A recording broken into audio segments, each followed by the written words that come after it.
Apulia हिता जो असे जागता, आपुलिया हिता जो असे जागता, धन्य माता पिता तयाचिया कुळी कन्या पुत्र होती जी सात्विक तयाचा हरीख वाटे देवा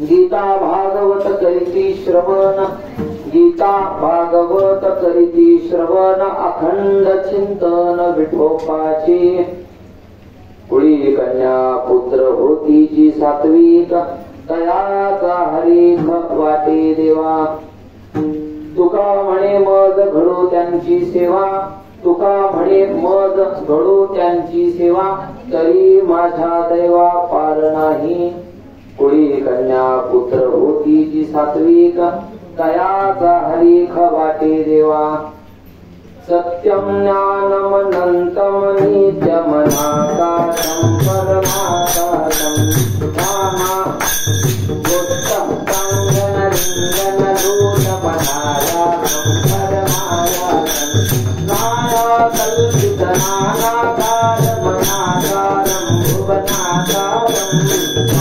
नामानाथमनाथं प्रणमत गोविन्दं परमानन्दं गोविन्दं परमानन्दं गोविन्दं परमानन्दं पांडुरंगा करू प्रथम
ज्यांच्या कृपादाने कथेचा विस्तारू बाबाजी सद्गुरु दास तुका कलावते जीवोधरार्थावतारम कलांकांकते ज्योतिका मोदिवक्त्रम कलानिशवारापनोदार्ह दक्षम समाधिस्थ मूर्तिं भजे ज्ञानदेवम नमो सद्गुरु तुकया ज्ञानदीपा नमो सद्गुरु सच्चिदानंद रूपा नमो सद्गुरु भक्त कल्याण मूर्ती नमो सद्गुरु भास्करा पूर्ण कीर्ती मस्तक हे पायावरी या वारकरी संतांच्या जयांचे क्रिया स्मरण होय सकळ विद्यांचे अधिकरण श्री बंधू श्री चरण श्री गुरूंचे ते नमस्कार होणे आता जयांचे ओम नमो सद्गुरु निर्गुणा पार नाही तव गुणा सद्गुरु माझ्या रचना हरि गुणा वर्णवी हरि गुण विशाल पावन वडवी कृपा करुण मी मूढ मती दीन मनोनी जीव भाकित ते तुमचा प्रसाद झाल्या पूर्ण हरि गुण वर्णिन निजान एका वंदित ते चरण सद्गुरूंचे आदरे नमो सद्गुरु दयाळू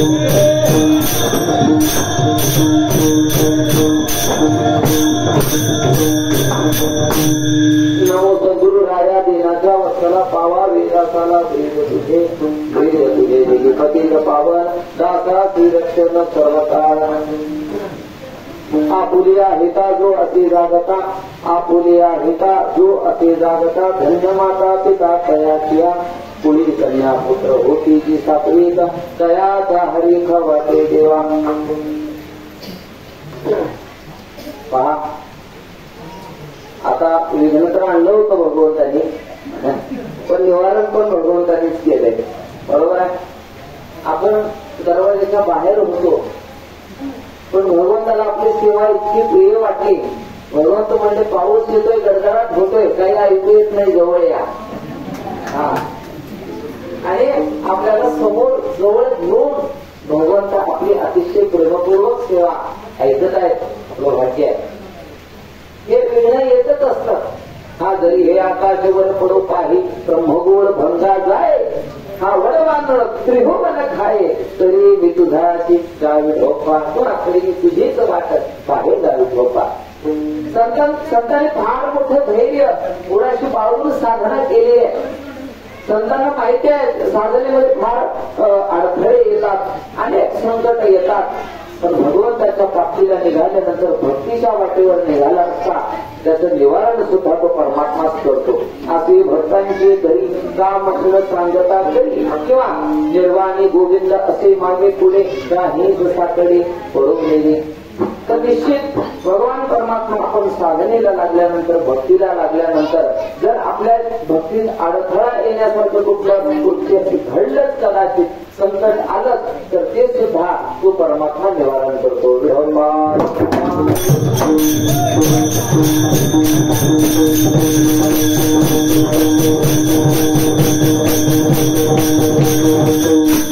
संत सांगतातच हा कौतुक तोप आहे जैशी स्थिती आहे जैशापरी राहिली कौतुक तोप आहे संकेताचे. आपण संतांचे शब्द जशाच तसे घेत नाही म्हणून आपला गोंधळ उडतो. पण निश्चित लक्षात ठेवा, हा आपण संतांनी सांगितलेले शब्द जशाच तसे घेतले तर आपला पक्का विश्वास देवावरचा आणखी वाढेल. कुठलीही कृती जीवनातली जी होती ती भल्या करता होती अशी मोठी माणसं सांगत असतात. जुनी लोक म्हणतात आहे अशी गोष्ट त्यांनी खचून जाऊ नको. हा नाही खचून जायचं. हे सगळं सकारात्मकच घडतंय. तुझ्या जीवनामध्ये असं संकट येणार होतं म्हणून असं घडलं. अर्थात घडणारी प्रत्येक कृती आहे आपल्या हिताचीच असते, पण आपल्याला तेवढा विश्वास देवावर नसतो, तेवढा संतावर नसतो, म्हणून आपण घाबरून जातो. पण घाबरून जायची गरज नाही. हा की भगवंतावर विश्वास ठेवून साधना करा. निश्चित तो परमात्मा आपला सांभाळ करतो आणि आपल्या मागे पुढे राहतो.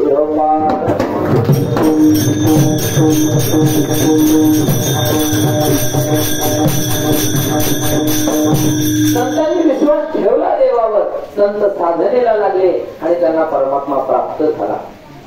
तुकाराम महाराजांच्या जीवनात सुद्धा फार संकट आली. ज्ञानेश्वर महाराजांच्या जीवनात फार संकट आली. आता वास्तविक ही लाईट किंवा हे सगळं यंत्र ही सगळी साधनं आताच्या काळात आहे, पण पूर्वीच्या काळात तर अजिबात असं काही नव्हतंच मुळे. पण त्यावेळी कीर्तनं नसायची का? असायची कीर्तनं. हो आवर्जून असेल. आणि त्या कीर्तनामध्ये ब्रह्मरस कसा असायचा? ब्रह्मरस घेई काढा जेणे पिढा वाढलेला हा पथ्य नाम विठोबाचे आणि गव्हाचे नसेवी. की त्याही वेळेला कीर्तनं व्हायची, पण ती काही याच्यावर अवलंबून नव्हती. हा झाला आज तर मंडप वगैरे आहे, आसरा आहे, उघड्यावर कीर्तनं असायची. पावसात भिजत कीर्तनं करायची. तुम्ही मला चला जाऊ म्हणजे भिजत करून काय आवश्यकता नाहीये. आहे ना आसरा, मग काही हरकत नाही. म्हणजे कसं आहे, कशीही परिस्थिती आली, कसंही संकट आलं तरी त्याच्याकडे सकारात्मकतेनं जर पाहिलं तर जीवन आपल्याला सोपं जातं. फक्त त्या संकटाकडे पाहण्याचा दृष्टिकोन आपला सकारात्मक असला पाहिजे. कसलंही संकट येऊ द्या, संत म्हणतात जरी आकाशवर पडो पाऊस सोडा, पण आकाश जरी पडलं म्हणजे सृष्टीचा प्रलय जरी झाला तरी तेव्हा मी तुझ्यावरचा विश्वास ठेवू देणार नाही. ते माझं प्रारब्ध कर्म असणार आहे. देह तव असे प्रारब्ध अधीन सुख दुःखशीन भोगताने. हे जे आपल्या जीवनात सगळं घडतं ना ते सगळं प्रारब्ध अधीन आहे. आता त्याचा फारसा बारीकसा विचार आपण करत नाही म्हणून आपल्या लक्षात येत नाही, पण एकही कृती या जगातली आपल्या सामर्थ्यानं घडत नाही. हे आपल्या सगळ्या पूर्वकर्माने हे सगळं घडतं. सगळी गोष्ट आपण केव्हा जन्माला यावं, कसं जीवन जगावं, कुठे जन्माला यावं, कुण्या गावात यावं, कुण्या आईबापांच्या पोटी यावं, आपले बहीण भाऊ कोण असावेत, पत्नी कोण असावी, मुलं बाळ कोण असावे, सगळं निश्चित आहे. सगळं निश्चित आहे. आपल्या पूर्व कर्मानुसार हे सगळं घडत असतं. आपल्या एक्सपायरी डेट ठरले म्हणजे आपला मृत्यू सुद्धा पुण्या दिवशी होणार आहे हे ठरलेलं आहे सगळं. पण काही लोक म्हणतात ठरलेलं आहे ना सगळं, मग विचार कशाला करायचा, काय गरज आहे विचार करायची, जे होणार आहे ते होणारच आहे. पण तसं नाही, त्याच्यातली युक्ती आपल्याला साधून ते जसं घडणार तर आहेच सगळ्या गोष्टी, पण ते जसं घडणार आहे त्याच्यातली युक्ती साधून कसं परमात्मा दर्शन प्राप्त करता येईल ह्याचा शोध किंवा ह्याचा विचार आपल्याला करायचा आहे.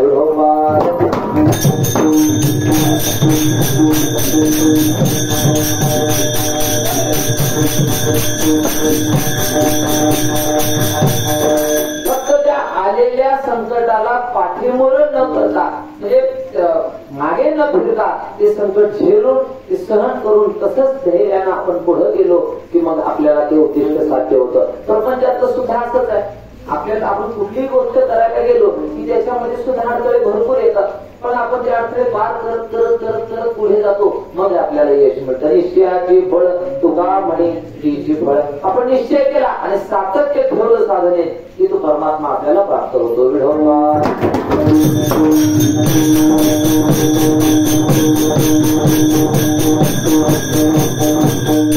आजचा अभंग सुद्धा जगद्गुरु तुकोबारांचा असंच काहीच चिंतन मांडणार आहे. विशेष हा अभंग आहे आणि हा अभंग तर सर्वांच्या परिचयाचा. आपुली आहे का जो असे जागता, सगळ्यांनी प्रत्येकाने एक वेळा का होईना हा अभंग ऐकलेलाच आहे. फारसा 4 शरण पाठ नसली तरी 1-2 शरण मागे पुढे होऊन का होईना पाठ आहे.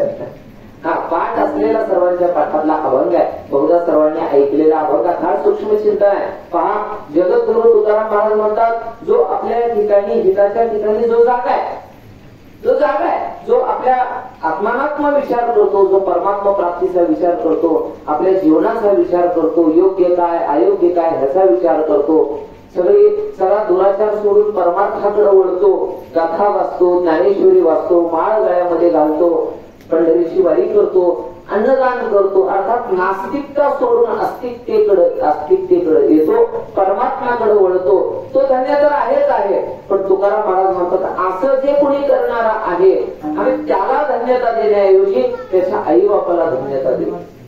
पहा, तुकाराम महाराज वास्तविक आता प्रपंचामध्ये आपण एखादं कार्य जर एखाद्या व्यक्तीने केलं, कुठलंही कार्य असेल, आपण काय म्हणतो, काय माणूस हुशार आहे, काय माणूस गुणवान आहे, काय माणूस चांगला आहे, अहो असं काम केलं त्यानं समाजाकरता म्हणतो आपण, त्यालाच धन्यता देतो जो काम करतो. असं होत नाही प्रपंचात. एखाद्यानं रामरावांनी काम केले आणि शामरावाला शाबासकी मिळाले असं होत नाही. हा, जो परीक्षा देतो त्यालाच गुण मिळतात. मग तुकाराम महाराज कसं म्हणतात की तो धन्यवान आहे, की जो चांगलं कर्म करतो त्याची माता पिता धन्य आहे. तेच आपल्याला जाणून घ्यायचंय अभंगाचं पहिलं चरण. आपुली आहे का तो असं झाला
आपुलिया हिता जो असे जागता धन्य माता पिता तयाशिया पुढी कन्या पुत्र होती जी सात्विक तयाचा हरिख वाटे देवा. जो चांगलं कर्म करतो, जो जीवनामध्ये चांगलं वागतो, जो भगवंताची भक्ती करतो, जो चांगल्या विचारानं जगतो, तो धन्य यात शंकाच नाही. पण धन्य माता पिता तयाशिया तुकाराम महाराज म्हणतात त्याच्या आईवडील धन्य आहेत. हे का कशा करता तर शुद्ध विजा पोटी घडी रसाळ गोमती. तुकाराम महाराज म्हणतात की ज्याची बुद्धी पवित्र आहे, ज्याचं मन पवित्र आहे, ज्याचं शरीर पवित्र आहे, ज्याचं वागणं पवित्र आहे, ज्याचं जीवन पवित्र आहे, अशांच्याच पोटी अशा पुण्यवानाचा जन्म होऊ शकतो. की आई हा कोणाच्याही घरी जन्मत नाही, तो कोणाच्या घरी जन्मतो पुण्यवानाच्या घरी, म्हणून त्याच्या आई वडील धन्य आहेत. हा आगळा वेगळा अभंग आहे की एखादं कर्म चांगलं करणाऱ्याच्या आई वडील धन्य आहेत. हे सांगायचंय तुकाराम महाराजांना की तुम्हीही जीवनामध्ये चांगलं कर्म करा, चांगलं वागा, चांगलं जगा, विश्वास ठेवा. तुमच्या सुद्धा पोटी जन्माणारी संतान ही पुण्यवान आणि पवित्र जन्माला येईल.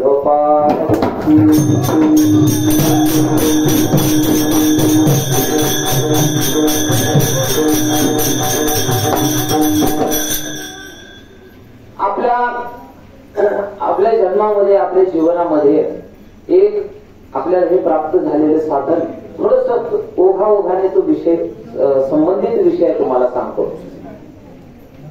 थोडं शांत व्हा, थोडे एकाग्रतेने कीर्तन ऐका, बाकीचा विषय सगळा सोडून द्या, लिंक तुटते नाही तर.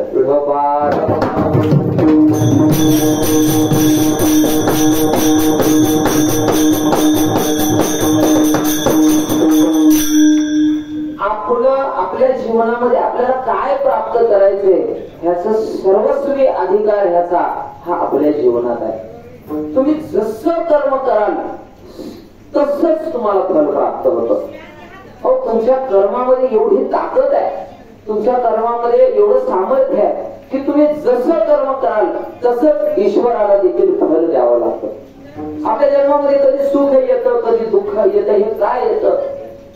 परमात्मा तर हा कृपा सागर आहे. परमात्म्याला अजिबात कुणी दुःखी राहिलेला आवडत नाही. पण तरी देखील तुमच्या आमच्या वाट्याला दुःख काय येतं? त्याचं कारण असं आहे की आपलं कर्मच कसं असतं. आपलं कर्म चुकीचं झालेलं असतं, आपलं पापकर्म आपल्या हातून घडलेलं असतं. त्याच्यामुळे त्या कर्माचं फळ हे आपल्याला दुःख म्हणून आपल्या पदरी येतं. मग तुम्ही म्हणाल आम्ही जीवनामध्ये कधीच पापकर्म केलं नाही, आम्ही जीवनात फार चांगलं वागलो, तरी देखील आमच्या वाट्याला दुःख एवढं का? तर त्याचा संपर्क हा अनेक जन्मापासूनचा आहे. आपला काही हा एकच जन्म आहे असं नाही, आपले अनेक जन्म झालेले आहेत. आपल्या अनेक जन्मामध्ये वेगवेगळ्या प्रकारचं कर्म केलेलं आहे आणि वेगवेगळ्या प्रकारचे कर्म हे काही कर्म हे त्वरित आपल्याला फल देतं, पण काही कर्म हे थोडं कालांतरानं फल देतं. तुम्ही बघा, तुम्हाला शेतकरी माणसं आहात, शेतीत राबणाऱ्या माता भगिनी वगैरे सर्वांना परिचित आहे. हे साधं उदाहरण देतो तुम्हाला की शेतामधली काही पिकं हे महिन्यात निघतात, 2 महिन्यात निघतात, काही 4 महिन्यात, काही वर्षानंतर निघतात. बरोबर आहे. ऊस लावला कधी निघतो? 1 वर्षानंतर. हा कोथिंबीर लावले कधी निघते? 6 महिन्यांनी. बरोबर आहे ना? नाही ना? हा मग तुमचं लक्ष आहे. हा लक्ष ठेवा, लक्ष देऊन ऐका. ऐका, कीर्तन हे लक्ष देऊन ऐकण्याचं साधन आहे. बरं, हा कीर्तन आता आले. आजकाल कीर्तनामध्ये फार वेगळा विषय चालू आहे, विनोद, टिंगल, टवाळी हा विषय सगळा चालू आहे. पण हे कीर्तन नाही, आपल्याला त्या परमात्म्याला जाणण्याकरता साधू संतांनी दिलेलं हे साधन आहे. आपल्याला प्रत्यक्ष परमात्मा ह्या कीर्तनातून जाणता येतो. तो परमात्मा असा कुठे स्वर्गात, वैकुंठात, पाताळात वगैरे राहतो असं नाही. तो परमात्मा कुठेतरी वेगळ्या गावात आहे असं नाही, तो परमात्मा आपल्या अंतःकरणात आहे. तुम्ही कुठेही म्हणाल, तुम्ही जिथे आता बसलात तिथे तो परमात्मा आहे. तुमच्या अंतःकरणात तो परमात्मा आहे, तुमच्या शरीरात तो परमात्मा आहे. हे जे आपलं शरीर आहे का नाही हाडामांसाचं, ह्या शरीरात सुद्धा त्या परमात्म्याचं चैतन्य आहे. आपण त्या परमात्म्याचे अंश आहोत, त्या परमात्म्याचे आपण लेकर आहोत असं संतांनी सांगितलेलं आहे. तर त्या परमात्म्याला जाणण्याकरता हे साधन आहे. आजकाल फार अवघड झालेली आहे परिस्थिती. आता जशी कीर्तन करायला मी ह्या वर्षभरापासून सुरुवात केली, तर फार मोठं आव्हान आहे. महाराज माझ्यासाठी फार मोठं आव्हान आहे. काय एक तर मी परंपरेचा पायी, माझ्या 7-8 पिढ्यांपासून कीर्तनाची परंपरा. आता काटगाव म्हणजे आपलं प्रमुख गाव आहे संस्थांमधलं. पण काय झालं, लोकांना आजकाल विनोद फार आवडाले, मनोरंजन फार आवडाले, आणि माझं बोलत तिचा अर्थ की मला मनोरंजन करता येत नाही. कसं आहे, आणि बरं समजा काय करायला शिकता येईल, कदाचित मनोरंजन करता येईल नाही असं नाही, पण कीर्तन साधनच मनोरंजन असं नाही. जर समजा लोकांना आवडतंय म्हणून आपण ते देत गेलो तर लोकांना ज्ञान कुठून मिळणार आहे? कुठूनच मिळणार नाही. कारण ज्ञान मिळण्याचं साधनच दुसरं नाही. सगळी मनोरंजनाची साधन आहे जगात, पण कीर्तन हे एकमेव इतकं पवित्र साधन आहे. कीर्तन चांग होय अंग हरिरूप, हा नाचू कीर्तनाची रंगी ज्ञान दीप लावू जगे. साक्षात परमात्म्याला पाहता येतं. हो, विश्वास ठेवा, परमात्म्याला पाहिलेल्या साधू संतांनी, आणि ते पाहण्याचं साधन आहे हेच कीर्तन केलेलं आहे. जगद्गुरु तुकाराम महाराजांनी काही वेगळं कीर्तन केलंय अशातला भाग नाही. हेच कीर्तन जगद्गुरु तुकाराम महाराजांनी केले. ह्याच गादीवर अशाच कोंगड्यावर उभं राहून अशीच सगळे टाळकरी घेऊन अशीच श्रोते वर्ग घेऊन तुकाराम महाराजांनी असंच कीर्तन केलेलं आहे. ज्ञानेश्वर महाराजांनी असंच कीर्तन केलेलं आहे. आणि याच्यामध्ये तन्मयता इतकी साधलेली आहे, इतका ब्रह्मरस याच्यामध्ये डुबलेला आहे की तो साक्षात परमात्म्याचं दर्शन त्या श्रोत्यांना सुद्धा तुकाराम महाराजांनी करून दिलेलं आहे.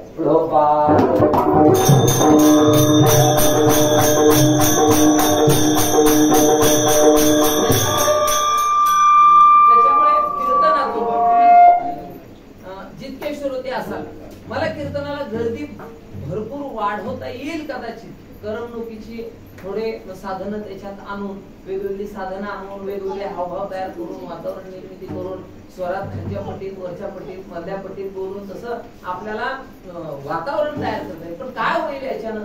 2 तास मनोरंजन होईल, याच्या पलीकडे काय होणार आहे? तुम्हाला ज्ञान प्राप्ती झाली पाहिजे. संतांचा अट्टहास आहे की 2 तास तुम्ही हसू नये, तुम्ही जन्मभर हसत राहावं.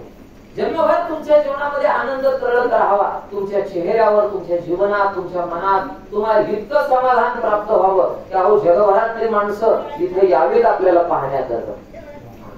हे संतांचं हा अट्टहास आहे. आणि याच्याकरता साधू संतांनी गाथा लिहिली, याच्याकरता ज्ञानेश्वर महाराजांनी ज्ञानेश्वरी लिहिली, याच्याकरता भागवत लिहिलं. हे सगळं जे संतांचा अट्टहास आहे की नाही, हे सगळं आपल्याकरता आहे. ते म्हणा आम्हाला काय शक्य आहे? ते तुकाराम महाराजांना शक्य होतं, ज्ञानेश्वर महाराजांना शक्य होतं. आमच्या जीवनात कुठं असं होतंय का? आम्हाला प्रपंचातून फुरसत मिळत नाही, आम्हाला नाही देवाचा साक्षात्कार होत म्हणतात माणसं. पण नाही, परमात्म्याचा साक्षात्कार आपल्याला देखील होऊ शकतो. हे कन करते त्यानं होय भजन भगती कर बैकुंठ जाय. तुकाराम महाराज म्हणतात की ह्या शरीरामध्ये आल्यानंतर काय होत नाही, काय होत नाही मला सांगा.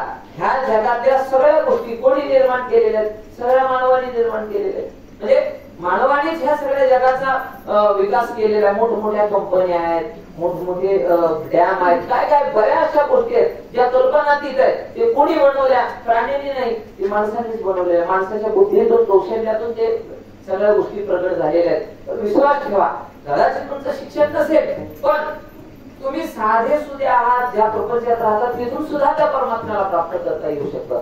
आता माता भगिनी बहुसंख्येनं आहात, त्याच्यामुळे तुमचंच उदाहरण सांगतो मी तुम्हाला सर्वांना. जनाबाई होत्या, कुठे शिकायला गेल्या होत्या? कुठेच नाही. त्या दासी जगी लागे पायी. नामदेवरांच्या घरात दास्यत्वाचा क्रम जनाबाई करायचा. दासी होत्या जनाबाईंच्या घरात, पण संगतीत संतांच्या होत्या, नामदेवरांच्या संगतीत होत्या. देवाविषयीचं सतत स्मरण जनाबाईंना ज्ञात होतं आणि गोडी लागली विठुरायाची. साधना करायला लागल्या आणि साधना करता करता करता करता पांडुरंगाची प्रीत इतकी जडली की तुम्हाला माहिती आहे की देव जनाबाईच्या घरी आल्यानंतर घोंगडं विसरून गेला. विटेवरती काही गडबडीनं उजाडल्यानंतर पटकन तो विटेवरती उभा राहिला. घोंगडी कुठे गेली पुजारी शोध करायला लागले. त्यावेळी ती घोंगडी जनाबाईच्या घरात सापडली. आळ आला जनाबाईवर घोंगडी चोरली म्हणून. आळ आल्यानंतर तिला 16 वर देण्यात आलं. त्यावेळी फार कठोर शासन होतं, आजकाल काहीच कठोरता नाही. अहो फार फ्रीडम आहे, आपल्याला फार स्वातंत्र्य आहे. एवढं स्वातंत्र्य पूर्वी कदाचित तरी नव्हतं, भविष्यातही कदाचित राहील असं मला वाटत नाही. आज फार स्वातंत्र्य, आज आपण मनात येईल ते करू शकतो. जनाबाईंना 16 वर देण्यात आलं आणि अक्षरशः तिने पांडुरंगाचा धावा केला आणि 16 वर सोडवा म्हणून नाही. ती म्हणाली माझं प्रारब्ध आहे, मला 16 वर देत आहे. 16 वर म्हणजे फाशीवर समजा, त्या काळची ती शिक्षा होती, फाशीवर देण्यात आलं. त्यावेळी जनाबाईंना देवाकडे फाशीतून सोडवावं म्हणून धावा केला नाही. ती म्हणाली देवा, अरे जर समज आज ह्या लोकांनी भोंगडी चोरल्याचा आळ माझ्यावर घेतला, मला फासावर दिलं, बदनामी कोणाची होणार आहे? तुझी होणार आहे. कशी होणार आहे? की जनाबाई भगवंताची भक्ती करत असताना सुद्धा देवाने हिला सोडवलं नाही. म्हणजे मग आपण काय भक्ती करून उपयोग आहे? लोकांचा गैरसमज होईल. 4 लागलेले भक्तीला सुद्धा मागायला फिरतील, भगवंताची भक्ती करणार नाही. तुझ्या भक्तीची लाज जर तुला राखायची असेल तर हे कृत्य होण्यापासून थांबव. आणि हे शरीर तर जाणारच आहे. मला सांगा, आज जनाबाईचं शरीर आहे का? नाही. ते फार 800 वर्षापूर्वी होतं, संपलं ते शरीर. तुमचं आमचं शरीर सुद्धा एक दिवस संपणारच आहे. जनाबाईंना शरीराची काळजी नव्हती, जीवनाची काळजी नव्हती, होती त्या भगवंताच्या भक्तीची काळजी. आणि तिने ज्यावेळी धावा सुरू केला, प्रत्यक्ष पांडुरंग परमात्म्याने येऊन तिला सोडवलं. तर असा आपण निष्ठावंत व्हावं, भक्ताचा स्वधर्म निर्धार हे वर्म चुकू नये. आपण जर निष्ठापूर्वक भगवंताची भक्ती केली, आजही जनाबाईच्या गोऱ्यातून विठ्ठल विठ्ठल आवाज आला, तुमच्या सुद्धा येणं शक्य आहे. आता तुम्ही गोऱ्यात खाता का नाही मला माहित नाही, तुम्ही चपाती जरी लागता, भाकऱ्या खाता, त्याच्यातून आवाज येईल, काय अडचण नाही. तर परमात्म्याचा संग जर झाला, तशी भक्ती केली तर आपल्या जीवनात सुद्धा त्या परमात्म्याचा साक्षात्कार होतो. उदाहरण माहितीये, चोखोबरायांची हाड विठ्ठल विठ्ठल म्हणायची. मोठा भूकंप झाला, असंख्य माणसं मेली, चोखामेळा महाराज सुद्धा त्यात निवर्तले, हे संपला. पण त्यांच्या अस्थी आणायच्या होत्या, ओळखायच्या होत्या. त्यावेळी देवाने स्वतः सांगितलं की ज्या अस्थीतून अस्थी घ्या, कानाला लावा, विठ्ठल विठ्ठल आवाज आला, माझ्या चोखोबरायांच्या अस्थी आहेत.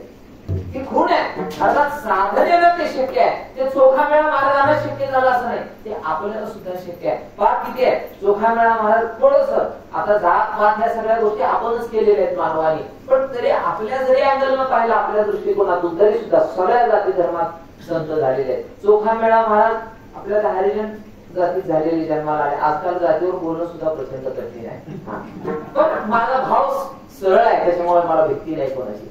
तर सगळ्या जाती धर्मामध्ये संत निर्माण झालेले. ब्राह्मण कुलामध्ये सुद्धा एकनाथ महाराज जन्माला आलेले, ज्ञानेश्वर महाराज सुद्धा ब्राह्मण. सगळ्या जाती धर्मामध्ये संत जन्माला आलेले. त्याचा अर्थ की तुम्ही आम्ही कुठेही परिस्थितीत असो, कुठेही जाती धर्मात असो, आपल्याला सुद्धा देव प्राप्त करता येऊ शकतो. देव प्राप्तीसाठी ही सगळी साधन आहेत. फार मोठे सद्भाग्य आहे. आता आपला विषय होता सोयाबीन उसावरून तिथपर्यंत गेलो आपण, आहे की नाही? कोथिंबीर 6 महिन्याची आलात का जाग्यावर? तर कोथिंबीर 6 महिन्याने येते, बरोबर नाही? महिन्यात येते. मग तसं प्रत्येक पिक वेगवेगळा कालावधी ठरलेला आहे. तसं आपलं जे कर्म असतं की नाही, ते कर्म वेगवेगळ्या कालावधीत फळ देतं. काही कर्म असे आहेत, कर्म हा पिछा सोडतच नाही हो. तुम्ही कसंही कर्म करा, भोगावंच लागतं तुम्हाला. ह्या जन्मात माणसं सुटतील, कदाचित दुराचार करतील, सरकारच्या नजरेतून सुटतील, पण त्या वरच्या सरकारच्या नजरेतून सुटू शकत नाही. भोगावंच लागतं आपल्याला. बघा आपल्या सुद्धा, बरं तुम्हाला बोर होत नाही ना? ऐकत आहे ना? लक्ष देऊन. नाही दुखले येत असणार, झोप येत नाही, आपलं बोलच चाललंय. नाही तुम्ही सांगा बाबा मला, मग तसं आपण करून आपण विषय घेऊ थोडासा.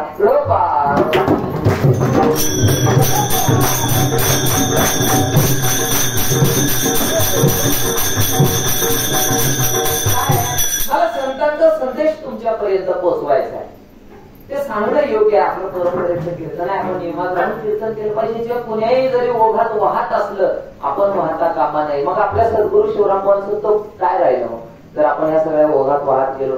समजा कदाचित आज 4 लोक ऐकतील, त्यातले 2-3 डोकल्या घेत ऐकतील, ऐकू द्या, काही फरक पडत नाही. हळूहळू हळूहळू जसा परमार्थ रस लोकांना कळायला लागेल, नेमकं खरं कीर्तन काय असतं, ज्ञानाची भूक लागेल, तेव्हा लोकांचं ओघ वाढेल. आणि लोकांचं ओघ वाढण्याकरता नाहीच कीर्तन सेवा.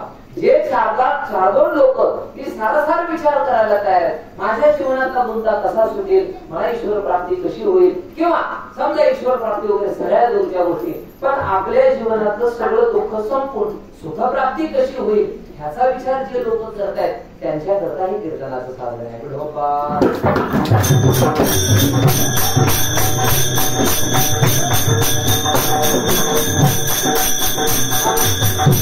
तुला आपलं कर्म आपल्याला काही कालावधीनंतर आपल्याला फळ देत असतं. जसे पिकं असतात किंवा काही कर्म अशी असतात की आज केली की 5-10 वर्षानंतर सुद्धा आपल्याला, आता एखादं फळाचं झाड आहे, आज लावलं की लगेच फळं मिळत नाही, 5 वर्षानंतर 10 वर्षानंतर मिळतात. तसं आपल्या कर्मामध्ये सुद्धा आहे. काही कर्म, आता समजा भूक लागली, आपण जेवण केलं की ते जेवण केलेलं जे कर्म आहे ते त्वरित शांती देतं आपल्याला, भूक शांती आपली, म्हणजे ते पटकन फल देतं. काही कर्म असे आहेत की आज कर्म केल्यानंतर उद्या त्याची प्राप्ती होते, काही परवा होते, काही 6 महिन्यानं, काही हजारो जन्मानंतर सुद्धा फल देणारे आहेत. अर्थात आपल्या कर्मानुसार आपलं चालतं सगळं जीवन. तेव्हा लक्षात ठेवा, कुणालाच भोगावं लागणार नाही. तुम्ही जे कर्म करा ते प्रामाणिकपणाने सत्य करा, लोकांना दाखवण्यासाठी नाही, तुमच्या जीवनामध्ये आनंद उपभोगायचा आहे, सुख उपभोगायचं आहे म्हणून करा. आणि तुम्ही केलेलं कर्म तुम्हालाच फल देणार आहे. हो, कर्मे दशरथ कर्मे राम वनवासा गेला, कर्मे दशरथ वियोगे मरण पावला, असं वर्णन आहे की राम प्रभूंना सुद्धा हे कर्म चुकलं नाही, मग तो महामार्ग कसं चुकेल. त्याच्यामुळे कर्म व्यवस्थित ठेवा तर आपल्याला सुख प्राप्ती होणार आहे.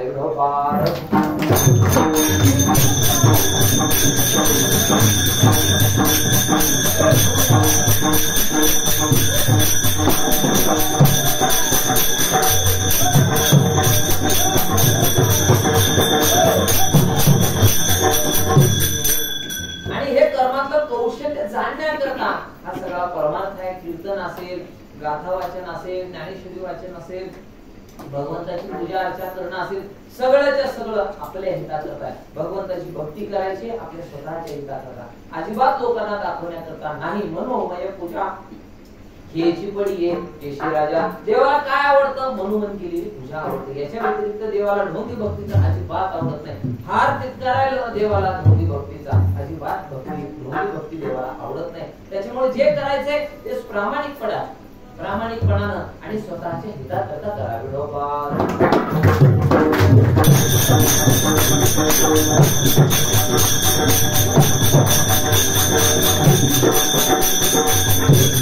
मग तुकाराम महाराज म्हणतात, असं जो हिताचा विचार करणारा आहे, तो भगवंताच्या भक्तीला वळलाय, त्याची माता पिता धन्य आहेत. कारण कुळी कन्या पुत्र होती जी सात्विक, तयाचा हरिक वाटलेले. आणि असं भगवंताच्या चिंतनाला लागलेले, सत्य वागणारे, सात्विक वागणारे पवित्र लोक जिथे जन्माला येतात त्याचा हर्ष देवाला देखील होतो. अभंगाचं दुसरं कुळी कन्या पुत्र होती देवा,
कन्यापुत्र होती जी सात्विक दयाचा हरिख वडे देवा. तुकाराम महाराज म्हणतात अहो हे चांगलं कर्म करणाऱ्याचा आनंद देवाला देखील होतो.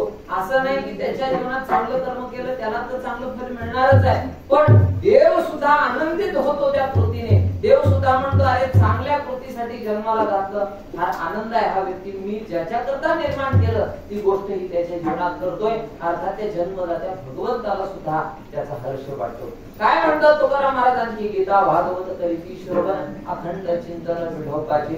चांगलं कर्म करतात करतात करतात म्हणजे काय करतात ते सांगतात तुकाराम महाराज. गीता भागवत करीती श्रवण अखंड चिंतन विढोकाचे. जे नेहमी गीता वाचतात भागवत वाचतात आणि अखंड चिंतन विठोबाचे आणि भगवंताचं नामस्मरण करतात. 2 तास कीर्तनात येऊन डोकल्या घेत कीर्तन ऐकतात त्याचा आनंद नाही बरं. हा कुणाचा आनंद? अखंड चिंतन विठोबाचे. ते सतत जीवनामध्ये भगवंताचं चिंतन करतात, गीता वाचतात भागवत वाचतात. हे लक्षात ठेवा नेहमी. कीर्तन हे फक्त आपल्याला मार्गदर्शक फलक आहे. कीर्तनातून फक्त आपल्याला जीवन कसं जगावं हे शिकायचं आहे. पूर्ण साधना म्हणजे कीर्तन नव्हे. कीर्तन 2 तासाचा विषय आहे. त्याच्यातून ज्ञान घ्यायचं आहे की कीर्तनात कसं जगायचंय आपल्याला जीवनात. अर्थात आपण एखाद्या गावाकरता निघालो, एखाद्या रस्त्याच्या शेजारी एखादा फलक आहे. काय फलक आहे? अमुक अमुक गाव. समजा सोलापूरला निघायचंय. सोलापूर किती किलोमीटर आहे? 40 किलोमीटर. त्या फलकावर लिहिलेलं असतं. मग एक व्यक्ती काय केला, मला सोलापूर 40 किलोमीटर आहे, भोकतच बसला. Solapur 40 kilometre, Solapur 40 kilometre. कधी पोहोचेल सोलापूरला? पोहोचणारच नाही. तसं कीर्तनातून आपण ज्ञान घेतो की नाही, ते कीर्तनातलं ज्ञान आपल्याला आपल्या जीवनात उतरवायचं आहे. जीवनात उतरवल्यानंतर तो परमात्मा प्रगट होणार आहे. आणि नेहमी लक्षात ठेवा की तो परमात्मा इतर कुठेही आपल्याला सापडणार नाही, तो आपल्या अंतःकरणात सापडणार आहे. त्याचं आत्मदर्शन होणार आहे. आणि ही देव देव वगैरे हे आपण त्याच्या धार्मिक दृष्टीने त्याचा जास्त विचार करतो, पण असं विचार करू नका. देव म्हणजे सच्चिदानंद स्वरूपाचा. तुमच्या जीवनामध्ये सत्यत्वाचा तुम्हाला साक्षात्कार होणं म्हणजे देवप्राप्ती आहे. ज्ञानाचा साक्षात्कार होणं म्हणजे देवप्राप्ती आहे. आणि आनंदाचा साक्षात्कार होणं म्हणजे देवप्राप्ती आहे. तुमच्या जीवनामध्ये संपूर्ण सुख आणि समाधान प्राप्त झालं की ती देवाची प्राप्ती आहे.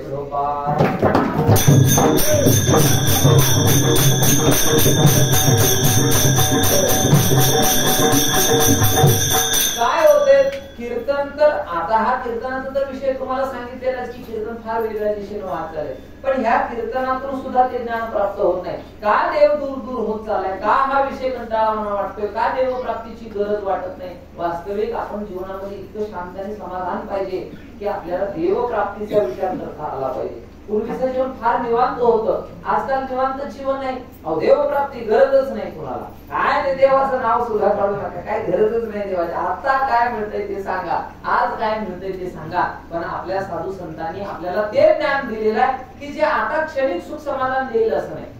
संतांचं म्हणणं आहे की तुम्ही आजीवन आनंदी राहावं, आणि आजीवन नाही जन्मोजन्मी तुम्ही आनंदी राहावं. याच्याकरता देवप्राप्ती हाच एकमेव उपाय आहे. देवप्राप्ती म्हणजे आपल्याला आपल्या स्वरूपाचं ज्ञान होणं.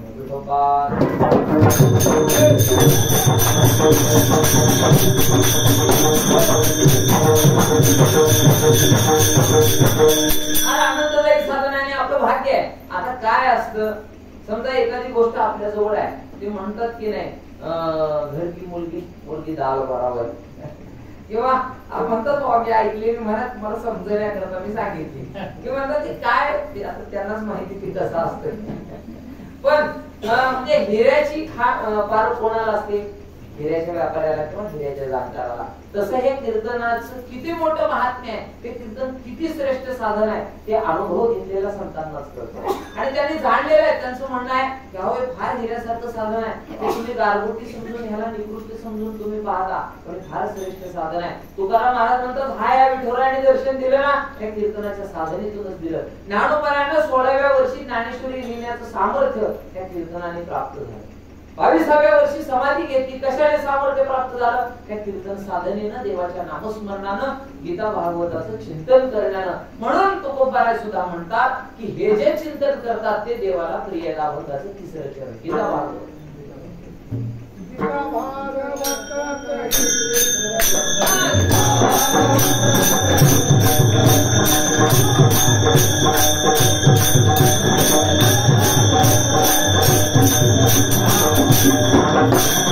Thank you.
भक्ती करतात, जे सतत संत ग्रंथांचं वाचन करतात ते धन्य आहेत. त्याच्यामुळे आपल्या सुद्धा जीवनामध्ये तुम्ही संत ग्रंथांचं वाचन ठेवा, त्याच्यातूनच तुम्हाला योग्य मार्ग प्राप्त होणार आहे आणि ईश्वर भक्तीचा किंवा ईश्वर प्राप्तीचा मार्ग हा तुम्हाला ज्ञात होणार आहे. विठोबा रघुमा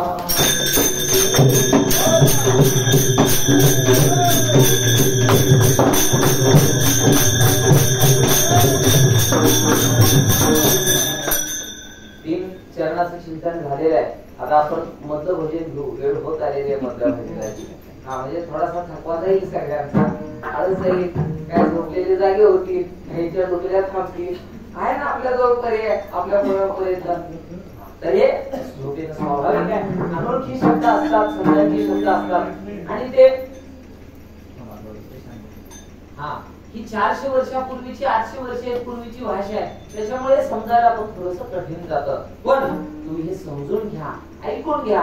आज डुकली आली उद्या ऐका, बरं उद्या डुकली आली परवा ऐका आणि जसं जसं कळत जाईल तसं तसं पळून या गेली झोप होते पाप आडते. तुकाराम महाराज म्हणतात सावध झालो हरीच्या आलो जागरण. ऐकावं असं वाटत नव्हतं पूर्वी तुकाराम महाराजांना सुद्धा, पण तुकाराम महाराजांनी विचार केला कुठेपर्यंत करायचा संसार, सगळं जगच करतंय, मग मला काही सुखाची प्राप्ती झाली नाही, आपण सुद्धा अंतर्मुख झालं पाहिजे, आपण सुद्धा संत सांगतात त्याच्यामध्ये काहीतरी निश्चित तथ्य आहे. विचार केला आणि संतांनी सांगितली तशाप्रमाणे साधना करायला सुरुवात केली. केल्यानंतर तुकाराम महाराजांना ते तत्व बसलं, ते प्राप्त झालं, तो परमात्मा प्राप्त झाला. विठेवरचा पांडुरंग परमात्मा आपल्याला दगड दिसतो, पण तुकाराम महाराजांना ती जिवंत मूर्ती दिसते. तुकाराम महाराज म्हणतात साक्षात आम्ही जर पंढरीच्या वाटेला आलो, दर्शन घेण्याकरता आलो, तर आम्ही येतोय ही वार्ता तुझ्या कानावर आली की तू आम्हाला भेटण्याकरता गरुड पारावर येऊन उभा राहतोस. गरुड पारावर उभा राहिलासी आठवी माणसी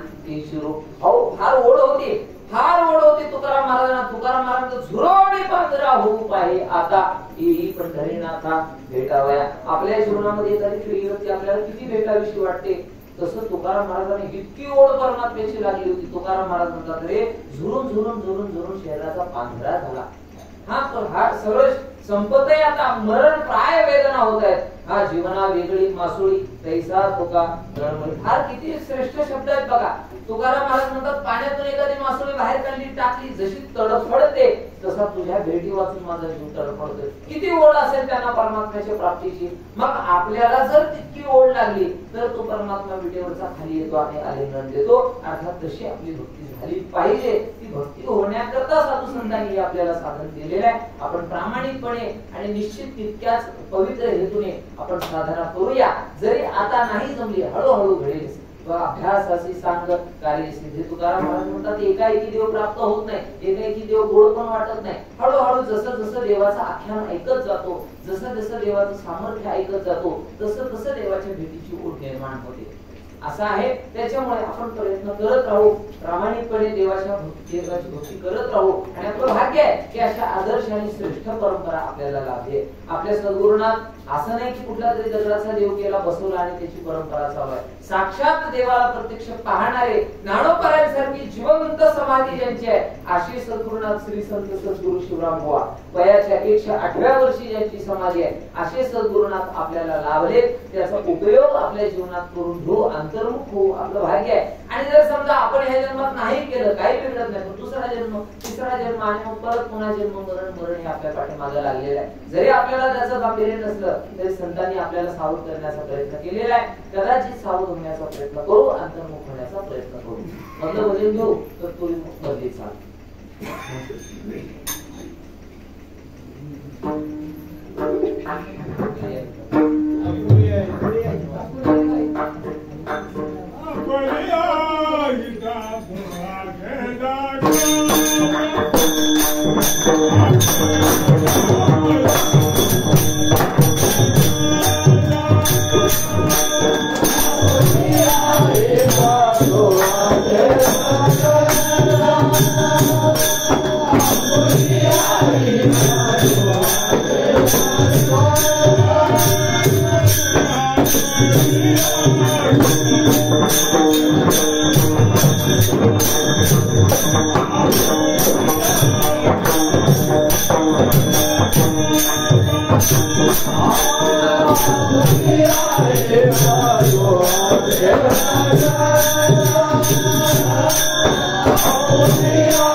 आकर्षण असणारं हे भजन आहे आणि आपल्या देणेगाव माहिती आहे आपल्या आणि हे जे भजन आहे आपलं शिवरात्रीचं हे भजन फार प्रसिद्ध आहे आणि बाहेरून दूर दूरहून लोक सुद्धा हे भजन ऐकण्याकरता देणेगाव येतात, पाहण्याकरता येतात. फार सुंदर आपल्या परंपरेचं हे एक आपल्याला देणं आहे की भगवंताच्या प्रेमात तल्लीन होऊन आपल्याला हे नाचता येतं. विठोबा कुमार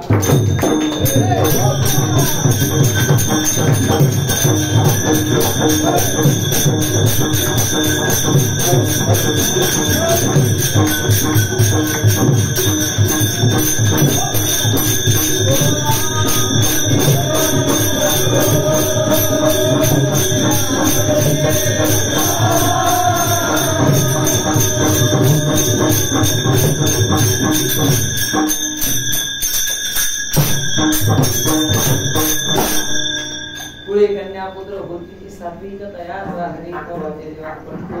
चरणाचं चिंतन पाहिलेलं आहे.